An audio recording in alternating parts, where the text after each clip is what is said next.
Hi friends, വിദ്യാലയം 360യുടെ പുതിയ വീഡിയോയിലേക്ക് എല്ലാവർക്കും സ്വാഗതം. ഇന്ന് ഞാൻ വന്നിരിക്കുന്നത് കുറേ കുട്ടികളുടെ ഡൗട്ട് ക്ലിയറിംഗ് സെക്ഷനായിട്ടാണ്.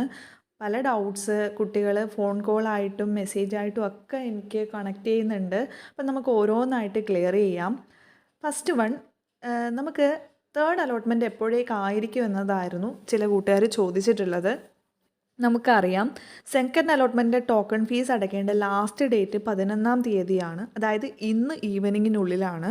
അതിനുശേഷം 2 ദിവസത്തിനുള്ളിൽ തന്നെ തേർഡ് അലോട്ട്മെൻറ്റ് വരാനുള്ള സാധ്യതയുണ്ട്. കാരണം ഓഗസ്റ്റ് 6-നായിരുന്നു ഫസ്റ്റ് അലോട്ട്മെൻറ്റ് ടോക്കൺ ഫീ അടയ്ക്കേണ്ടിയിരുന്ന ലാസ്റ്റ് ഡേറ്റ്. ഓഗസ്റ്റ് 7 ആയപ്പോൾ തന്നെ സെക്കൻഡ് അലോട്ട്മെൻറ്റ് വരികയും ചെയ്തു. അപ്പം അതുകൊണ്ട് തന്നെ ഇന്ന് ടോക്കൺ ഫീ അടച്ചതിന് ശേഷം ഉടൻ തന്നെ തേർഡ് അലോട്ട്മെൻറ്റ് വരാനുള്ള സാധ്യതയുണ്ട്. അപ്പം നമുക്കതിന് വേണ്ടിയിട്ട് വെയിറ്റ് ചെയ്യാം.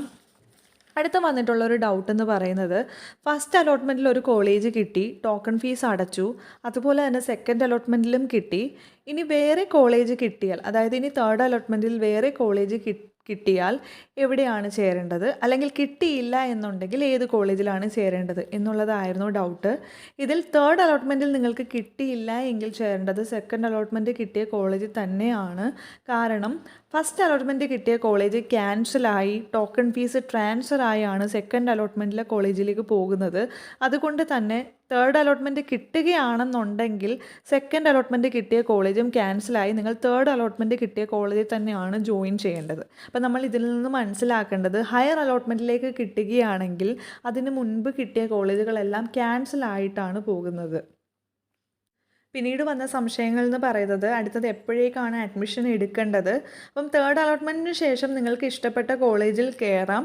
അപ്പം ഏത് കോളേജിലാണ് കിട്ടിയതെന്നുണ്ടെങ്കിൽ അതിനനുസരിച്ച് ഡയറക്റ്റ് പോയി നമുക്ക് അഡ്മിഷൻ എടുക്കാം.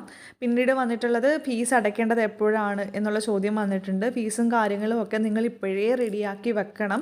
കോളേജിൽ ചേരേണ്ട സമയത്ത് തന്നെ കമ്പൽസറി ആയിട്ട് ഫീസ് അടയ്ക്കേണ്ടതുണ്ട്. അപ്പം നിങ്ങൾ ഇപ്പോഴേ തന്നെ അത് റെഡിയാക്കി വെക്കേണ്ടതുണ്ട്. പിന്നെ വന്നിട്ടുള്ള വേറൊരു സംശയം, LBSൽ തേർഡ് അലോട്ട്മെൻറ്റിൽ വരെ ഉള്ളതിൽ അഡ്മിഷൻ കിട്ടിയവർക്ക് സ്പോട്ട് ആൻഡ് സ്പെഷ്യൽ അലോട്ട്മെൻറ്റിൽ പാർട്ടിസിപ്പേറ്റ് ചെയ്യാൻ പറ്റുമോ എന്നുള്ളതായിരുന്നു. അതിൽ സ്പോട്ട് ആൻഡ് സ്പെഷ്യൽ അലോട്ട്മെൻറ്റിന് പാർട്ടിസിപ്പേറ്റ് ചെയ്യുന്നതിന് NOC നിർബന്ധമാണ്. അതായത് തേർഡ് അലോട്ട്മെൻറ്റിൽ കിട്ടിയ കോളേജിൽ ഏത് കോളേജാണോ കിട്ടിയത് അവിടെ പോയി പ്രിൻസിപ്പളിനോട് സംസാരിച്ച് NOC വാങ്ങേണ്ടതുണ്ട്. അപ്പോൾ ചില കോളേജിൽ റിലീവ് ചെയ്ത് മാറ്റും, ചില കോളേജ് NOC തരില്ല. NOC തരില്ല എന്നുണ്ടെങ്കിൽ സ്പോട്ട് ആൻഡ് സ്പെഷ്യൽ അലോട്ട്മെൻറ്റിൽ നിങ്ങൾക്ക് പങ്കെടുക്കാൻ പറ്റില്ല. അതുകൊണ്ട് തന്നെ നിങ്ങളത് നേരത്തെ തന്നെ കൺഫേം ചെയ്ത ശേഷം മാത്രമാണ് അഡ്മിഷൻ എടുക്കേണ്ടത്. അതുപോലെ പല കൂട്ടുകാരും റിപ്പീറ്റഡ് ആയിട്ട് ചോദിക്കുന്നൊരു ചോദ്യമാണ്, ടോക്കൺ ഫീസ് പല തവണയായിട്ട് അടയ്ക്കണോ, ഫസ്റ്റ് അലോട്ട്മെൻറ്റിൽ അടച്ച പോലെ സെക്കൻഡ് അലോട്ട്മെൻറ്റിൽ അടയ്ക്കണോ, തേർഡ് അലോട്ട്മെൻറ്റിൽ അടയ്ക്കണോ. അപ്പം നിങ്ങൾ മനസ്സിലാക്കേണ്ടത്, ടോക്കൺ ഫീസ് ഒറ്റ തവണ അടച്ചാൽ മതി. അടുത്ത അലോട്ട്മെൻറ്റിലേക്ക് വരികയാണെങ്കിൽ അതിലേക്ക് ടോക്കൺ ഫീ ട്രാൻസ്ഫർ ആവുകയാണ് ചെയ്യുന്നത്. ഇത്രയും ഡൗട്ട്സാണ് ഫ്രീക്വൻ്റ്ലി വന്നത്. കൂട്ടുകാർ ഫോൺ കോളായും മെസ്സേജായിട്ടും ഒക്കെ സ്ഥിരം കണക്ട് ചെയ്യുന്നതിൽ വളരെ സന്തോഷമുണ്ട്. നമുക്ക് സെക്കൻഡ് അലോട്ട്മെൻറ്റ് കിട്ടിയവർ ടോക്കൺ ഫീ അടച്ച് സീറ്റ് സെക്യൂർ ചെയ്യുക. നമുക്ക് തേർഡ് അലോട്ട്മെൻറ്റിനായിട്ട് വെയിറ്റ് ചെയ്യാം. ഓക്കെ, അപ്പോൾ LBSൻ്റെ പുതിയ അപ്ഡേഷനുമായി അടുത്ത വീഡിയോയിൽ കാണുന്നത് വരെ ബൈ ബൈ.